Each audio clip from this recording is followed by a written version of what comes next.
sharcigaas waxaa ka hoosay shuruuciyo badan xeer hoosaadyo badan xeer hoosaadyadaas muddo ayaan hadda ka shaqeynaynay hadda gabagaba ayuu inoo maraya ilaahay idankiisa waxaan rajaynaynaa in mar dhow madaxweynuhu uu bixin doono laysankii ugu horreeyay ee diyaarad Soomaaliya ka register garaysay diyaaradaha sidii xildhibaan Ibi uu sheegay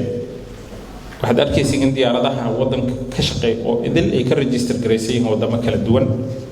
Kenya oo badan yihiin hadda wixii ka dambeeya waxaan awood u yeelanaynaa in dawladda Soomaaliya ay bixiso laysanka diyaaradda ku dhagan hadda Ilaahay ka raali noqdo Somali Airlines soo noqoshadeeda waxyaabaha ku xiran waxaa ka mid ahaa in dawladda ay bixin karto registrationka diyaaradda macna ma sameeyeen in Somali Airlines la soo celiyo iyadoo oo registrationkeeda uu yahay wadan kale laakiin hadda wixii ka dambeeya inaga ay register gareyn karnaa insha Allah taala pilotyada diyaaradaha